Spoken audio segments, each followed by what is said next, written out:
নৈতিকতা, দেশপ্রেম ও মানবিক মূল্যবোধ উদ্বুদ্ধ করতে আপনারা অনুপ্রাণিত করবেন।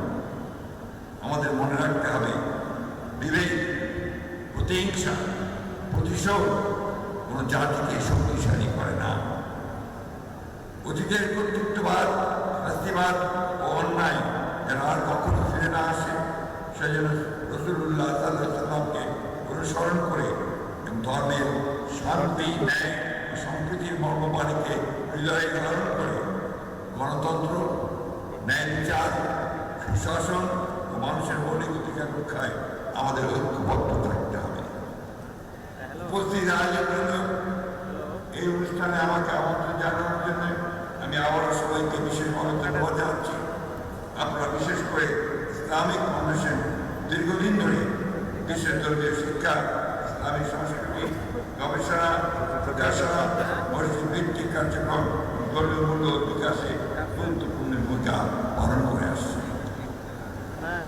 আমার বিশ্বাস, পবিত্র ঈদে মিলাদুন নবী সাল্লাল্লাহু আলাইহি ওয়াসাল্লাম উপলক্ষে আয়োজিত এই ধরনের কর্মসূচি ইসলামের শান্তি, সৌহার্দ্য ও মানব কল্যাণের বাণী মানুষের কাছে পৌঁছে দিতে কার্যকর ভূমিকা রাখবে।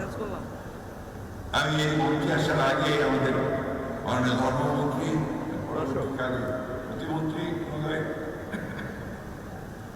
ইসলামিক ফাউন্ডেশন এবং বাইতুল মুকাররমের সম্প্রসারণ, উন্নয়ন, এই বিষয়ে কথা বলেছেন।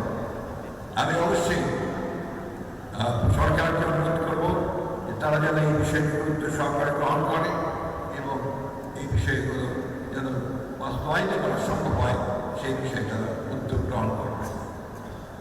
পরিশেষে পবিত্র ঈদে মিলাদুন নবী সাল্লাল্লাহু আলাইহি ওয়াসাল্লামের এই মহিমান্বিত দিবস উপলক্ষে আমি সকলের প্রতি আহ্বান জানাই, আসুন আমরা মহানবী হযরত মুহাম্মদ সাল্লাল্লাহু আলাইহি ওয়াসাল্লামের সত্য, ন্যায়, সততা, সহিষ্ণুতা, ক্ষমা ও মানব প্রেমের মহান আদর্শে নিজেদের জীবন ধারণ করি।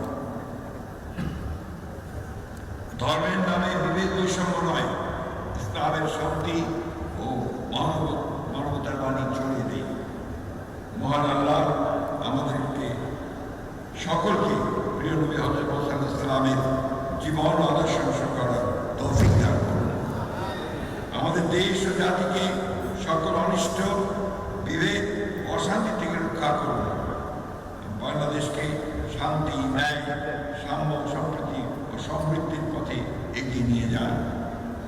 আমি পবিত্র ঈদে মিলাদুন নবী সাল্লাল্লাহু আলাইহি ওয়াসাল্লাম উপলক্ষে আয়োজিত উপকার অনুষ্ঠানমালার শুভ উদ্বোধন ঘোষণা করছি এবং সকল কর্মসূচির সার্বিক সফলতা কামনা করছি।